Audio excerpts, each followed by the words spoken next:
네, 영국에서 스쿨 미투가 국가적 스캔들로 번지고 있습니다.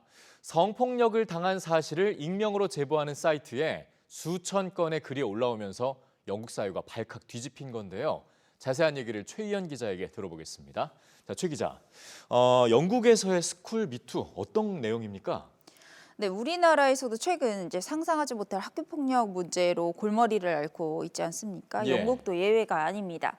BBC 보도에 따르면요, 지난해 6월 소마 사라라는 아시아계 대학생이 에브리원즈 인바이티드라는 사이트를 개설했는데요. 예. 이 사이트는 영국 내 명문 사립학교들이 평판을 신경 쓰느라 성폭력을 눈감으면서 특유의 강간 문화가 형성이 됐습니다. 예. 피해자들은 입을 열 수가 없었다 이런 사실을 꼬집으면서 만든 사이트인데요. 이 게시판에는 강간부터 SNS, 성희롱까지 다양한 피해 사실이 게시됐습니다. 예. 최근에는 이제 학교 폭력 수준을 넘어서서 대학 등 이제 젊은 여성들이 주로 젊은 남성에게 당한 성폭력이 다뤄지면서 게시글이 계속 늘어나고 있는 상황입니다. 가해자와 장소로 이제 옥스퍼드와 케임브리지 대학, 이튼 칼리지 등 이름을 들으면 알만한 명문 대학과 사립 중고등학교들이 언급되면서 영국 사회가 발칵 뒤집힌 상황입니다. 예.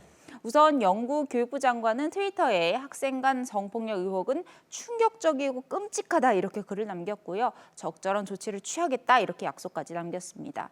또 정치권도 움직이고 있는데요. 독립적인 조사에 착수하는 동시에 방지 대책을 마련하라고 촉구하고 있습니다. 예. 또 영국 경찰도 전담팀을 꾸려 성폭력 사례와 각 학교들의 범죄 은폐 가능성도 수사하겠다고 밝혔습니다. 네, 이게 생각보다 상황이 좀 심각해 보이는데요. 관련 소식 앞으로 계속 좀 준비해 주시길 바랍니다.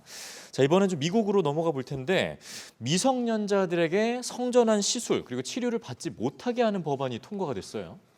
네, 그렇습니다. 미국의 악한 소주는 지난 월요일이죠. 성 정체성에 혼란을 겪는 미성년자들에게 성전환 치료를 하는 것을 금지하는 법안을 통과시켰다고 보도했습니다. 네. 우리나라 사람들에게는 조금 생소한 내용이죠. 미국에서는 그동안 출생 시에 정해진 성별과 성 정체성의 불일치로 인해서 성별 위화감을 느끼는 아이들이 사춘기 차단제와 호르몬 요법 등의 치료를 받을 수 있었습니다. 그런데 이번에 통과된 법안은 성전환을 하려는 미성년자에게 사춘기 차단제, 호르몬 치료, 전이 수술 등의 성전환 치료를 제공하거나 치료를 의뢰하는 것을 아예 막는 내용을 담은 겁니다. 예. 때문에 악한 소주 내에서는 격렬한 찬반 논쟁이 벌어지고 있는 상황입니다. 그러니까 아이들의 성 정체성을 찾기 전에 이런 치료를 막는 건 청소년의 건강과 행복을 위협한다 이런 주장이 있고요. 또 반대로 성인이 되기 전에 그런 치료를 하는 건 안 된다 이런 주장이 첨예하게 부딪히고 있는 상황입니다. 네, 어려운 문제입니다. 네.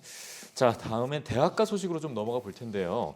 팬데믹 기간 동안에 이 학점 자체는 떨어지지 않았는데 인종의 격차 문제는 더 심각해졌다. 어떤 내용입니까?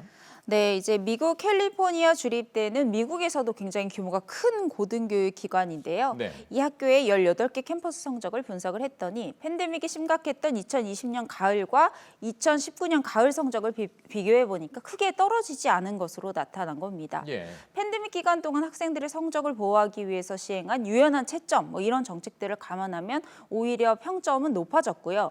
여기까지는 참 좋은데 퇴학생 비율이 많은 캠퍼스에서 증가했고요. 또 최하 성적을 받는 학생들 비율도 크게 늘어난 것으로 나타났습니다. 예. 특히 흑인과 라틴계, 이민자 학생들이 최악의 성적을 받았는데요. LA타임즈는 인종 격차가 확대되는 걸 시사하는 것이다 이렇게 분석을 했습니다. 그러니까 일부 학생은 평점이 더 높아진 반면 최하의 점수를 받는 학생들도 늘어나서 평균적으로 지난해와 비슷한 성적이 나온 겁니다. 또 이제 흑인과 라틴계 이민자 학생들은 코로나19로 인해 발생한 가정의 경제적 손실을 메꾸려고 경제활동을 하다 보니까 이 경제활동과 학업을 병행하다 보니까 유색인종 학생들의 성적이 낮아지기도 했다 이렇게 소개하기도 했습니다. 네, 잘 들었습니다.